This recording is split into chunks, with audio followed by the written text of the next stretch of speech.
Assalamu alaikum guys, and welcome to another episode of Smile to Jannah. And indeed, this story is definitely worth smiling about. First, it was Israel's very own newspaper, Haaretz, and now it is UK's own newspaper, The Guardian, both saying one thing, and that is Israel is losing the war. LOL. When it comes to military, when it comes to technology, when it comes to taking Americans' taxpayers' dollars, Israel is definitely on the upper end of the spectrum.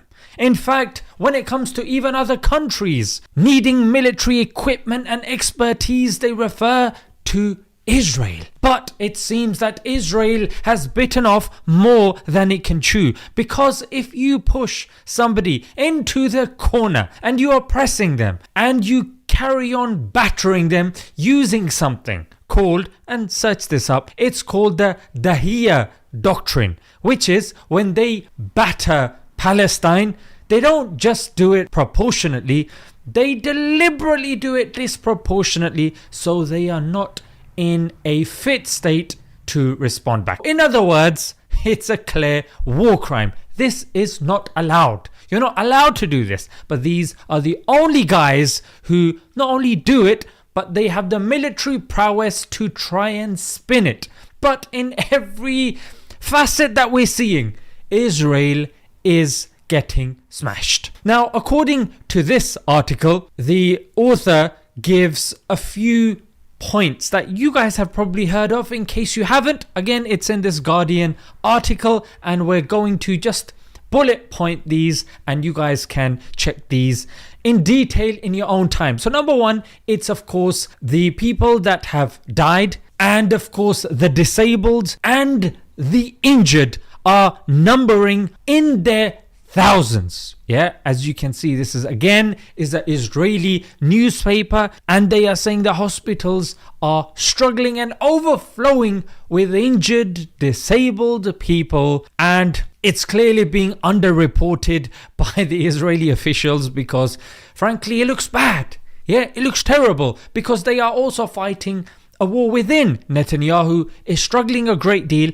that even his own guys, again what I'm saying is from this article, his own guys are saying that what he's doing is creating more resistance from within. Bullet point number two, it's of course, you probably heard Shifa Hospital, which they try to put forward Shifa Hospital as the headquarters for H, but it was not only proven by even independent British and American researchers were looking into it. Channel 4 looked into it. They were like, doesn't seem like that to us. Washington Post recently did their own investigation, said, nope, didn't look like that to us. This notion that there were tunnels connecting H to the hospital, there's no evidence for this whatsoever. And the fact that they've got, Pegasus, Pegasus, that's a technology that they've got that they can look into anyone's phone without them knowing. And, it's fantastic software, ingenious, but despite having all of this technology, they couldn't locate their own hostages. You suck! And when they finally did, two of them came shirtless, like, look, we're unarmed, with a white flag, and they shot their own. And on top of that, there was a dog a couple of days before, a searcher dog with audio equipment that they sent that picked up the hostages as well. So that's why the people in Israel are getting cheesed off. Hundreds, almost 1,000 of Jewish and Arab Palestinian citizens in Israel came to rally today in Tel Aviv against this war in a call for ceasefire. And protests are taking place in Israel as we speak. But again, you're not going to see this regularly. You're only going to hear about hate or Israel has the right to defend itself and all that nonsense that frankly people are getting bored of. And not to mention the triple ambush. Oh yes indeed. Golani Brigade, I think it was. They were there. They got jumped. Then reinforcements. The reinforcements got jumped. And then they sent reinforcements again. They got jumped as well.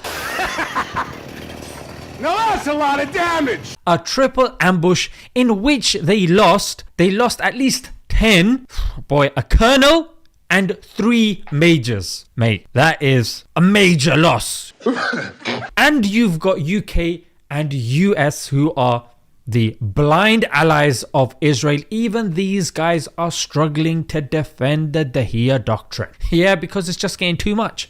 Israel is going on a blind rampage and they are sealing their fate that even Wallace, yeah, what was his name? Ben Wallace of the UK, a senior official is saying that they have now extended, what they're going to have to deal with to 50 years. 50 years. I would even say beyond that as well. Because anyone who's seen that, I think I saw one report, 70% flattened. Yeah, but it's through that rubble that they are being smashed. Yeah, there's certain clips that we can't put up. But if you look on X, formerly known as Twitter, H are constantly putting up videos, going up to tanks, making it happen from underneath small holes. Guerrilla warfare is really doing it for them. And Israel is just used to dancing on TikTok videos and making these dumb dancing, haha, we're winning, look how cute we look.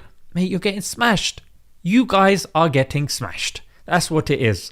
And the point that I really wanted to say and emphasize is this should increase our iman. The bigger mosques are saying that 8 out of 10 people accepting Islam.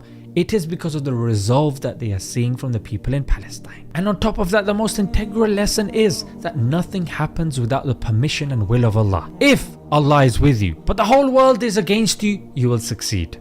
But if Allah is against you, the whole world is with you, you cannot succeed. That's why I understand that anything and everything happens with the will of Allah. And you guys watching, you guys know you've been at hospital, something's happened to your daughter. The doctors have said, you know what? Chances of survival are very minimal. Yet, there's countless stories where the child has survived. Parents have survived. Yeah, your friends have survived. You didn't think you would get that job, but you did. You didn't think you would pass that exam, but you did.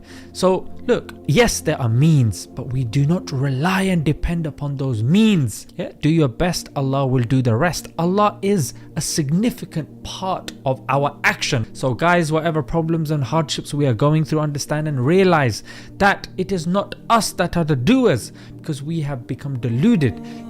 Because at the press of our fingertips, deliveries can come, from all sorts of, from televisions to technology to, getting our bills paid, just tapping on glass, frankly. That's all we're doing. We are tapping on glass and we feel so powerful, frankly. You know what I mean? We have power, big cars going around, just do whatever you want.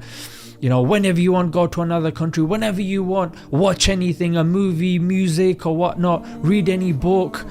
Subhanallah. But understand and realize that if it's not within the will of Allah, those books will give you no benefit. Those movies will be a mere distraction from the actual issues you need to face. So that connection with Allah is and will always remain important, no matter how far technology goes and how much machine-like we become, because obviously they're trying to make us, that's the next part of the plan. Human-machine hybrids. So yeah, challenges will continuously increase, but Allah will always be there, because so many of our mothers and fathers are making dua, tahajjud, after every fajr, qunut, people are, crying. And dhulm, Allah will never side with dhulm. And dhulm at this level, Dahiyya doctrine, sick people. Let's leave it there, guys.